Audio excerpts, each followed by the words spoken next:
This is the future.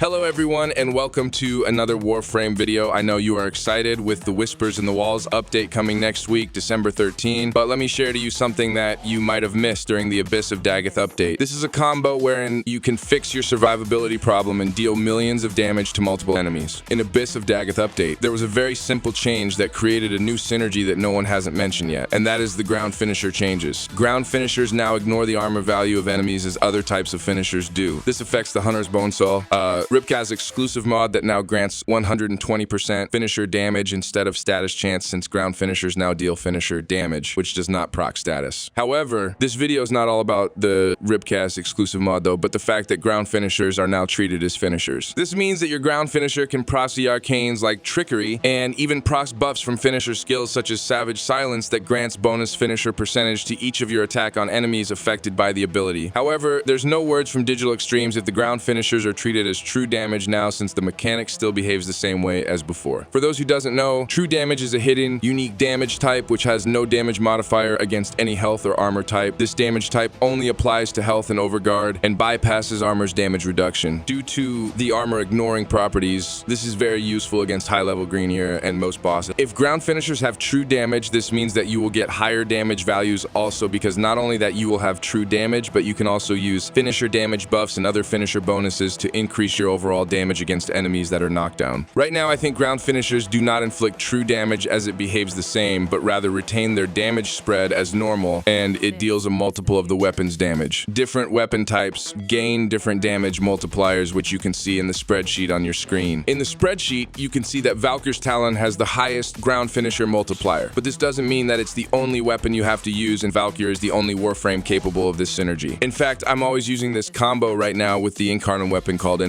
Innodem is an Incarnon ceremonial dagger. Once its Incarnon form is unlocked, players can transform this weapon in battle by executing a heavy attack with a melee combo of 5 times or higher, increasing the weapon's range and attack speed, enabling Innodem's Incarnon resilience, and causing aim glide melee attacks to throw projectiles. While the extra Incarnon mechanic is interesting, I'm using this melee weapon because it has finisher evolutions that are both great and fun for this synergy. Its evolution 3 has a perk called Blade Twister that grants plus 60% finisher damage, and on its 4th evolution, it got to perks for finishers named Blood Anointed and Stunning Brutality. The heavy attack efficiency is great, but I don't think it would be all that useful with the upcoming Tennokai mechanic, wherein you can equip a mod that hinders combo counter from depleting if you perform a heavy attack. The Stunning Brutality might be mediocre, but it does help in crowd control sometimes. Do take note that Inno is not the only weapon great for this combo, as you can use anything, and the only thing you'll need to do is mod your melee weapon with lots of finisher damage mods, and add some elemental and critical mods to deal massive ground finisher damage. So like I have said, this will also enable Arcane Trickery, which is one of the best survivability arcanes in the game. This is an arcane that provides a 15% chance to turn the Warframe invisible for a short time upon performing a finisher kill. The invisibility lasts for 30 seconds and it can't be disabled by a nullifier bubble. The only problem though is that the proc chance is too low, but with the ground finisher changes, we can totally abuse the invisibility of Arcane Trickery to the fullest. Every enemy that are knocked down has a chance to proc the arcane, and it's really easy to do with some of the grouping abilities that can also knock down enemies. Now, there are a bunch of abilities that can knock down enemies, such as Banshee's Sonic Boom, Limbo's Banish, Oberon's Smite and Reckoning, Zephyr's Tailwind, Valkyr's Paralysis with the Augment, and many more. In fact, Prolonged Paralysis Valkyr was the one I was using and started this whole combo. The good thing about Prolonged Paralysis is that it doesn't just knock down enemies, but it also pulls them close to the Warframe, making it easier to execute the ground finisher on them. With a Pillage build, you can abuse this combo since Prolonged Paralysis setup requires shield to activate, and the Subsume ability also does help in the past when it comes to dealing damage against armored units. It's really a fun combo that you can abuse with the Arcane Trickery setup. The only problem I had with this setup is I can't go with a Dairiga setup since the companions sometimes hinder the knockdown of enemies. Also, after a while playing the synergy, I did remember that there's this one ability in the Helminth which you can use in all Warframes to create this perfect nuke and immortality setup. I am talking about Mag's pull ability, which you can subsume to any Warframes using the Helminth system. Mag's pull ability is the perfect match for this ground finisher combo, as not only does it pulls enemies, but they are also in the knockdown state, which leaves them open to finisher kills. The ability is also cheap when it comes to energy consumption, and like I have said earlier, this is universally available to all Warframes since it's on the helmet system. Now, abilities are not the only way to knock down enemies, but also Arcane Eruption can do the trick. But like I have said, the synergy is better if you can also group targets so that the chances of Arcane Trickery to activate will be better. Aside from Mag's pull, there are other abilities that can also do this, and in fact, you can also use this with a Mac Crash Gauss to group enemies and then perform the ground finisher attack. This will be a perfect synergy to try when Gauss Prime arrives next year. In addition, Nidus Larva can do the same with the Larva Burst Augment. Once you group enemies with Larva, you then press the ability key again to cancel the skill and knock down enemies, which leaves them vulnerable to ground finishers. However, the combo is slow since you need to wait for the enemies to come down after being grouped by Larva, and Nidus doesn't really need the invisibility because he is already immortal with his passive. For glass cannon frames, however, this will provide a massive boost in survivability, and there are specific setup that makes the damage of the combo insane to the point that you will see millions of damage from the finisher kills. If you have Banshee, then this synergy will be insane with her Savage Silence augment that grants crazy amount of finisher damage. All you need to do is subsume Mag's pull and replace her first ability. Then mod Banshee with lots of range, power strength, and some duration for her abilities to last longer. Then you couple it with Savage Silence that increases your finisher damage, and the Resonance augment that triggers an additional sonar pulse with a fraction of the original pulse's remaining duration if an enemy is killed in a highlighted weak spot. The sonar ability is why Banshee is famous, as once she highlights the weak spot of an enemy, hitting it will result to millions of damage, which sometimes lead to damage cap numbers easily. The best part about this synergy is it also fixes one of the main issue of Banshee, and that is survivability. With Arcane Trickery, you can abuse pull to proc the invisibility of Arcane Trickery and give the Warframe insane survivability. By the way, Banshee is not the only one that can perform this, but Excalibur can do the same with the Radiant Finish augment that also grants finisher damage bonus. The only problem though is that you need to activate Radiant Finish every time compared to Savage Silence that is always active until its duration expires. But Excalibur is also worth trying for this setup because of his Furious Javelin augment that increases melee damage per enemy hit by the ability. If you have Subsume Mag's pull ability, then you can easily pull off the ground finisher and hit multiple enemies to increase the damage of your melee weapon with Furious Javelin. Lastly, I forgot to mention that with Arcane Trickery, you also take advantage of the stealth damage bonus to finisher attacks.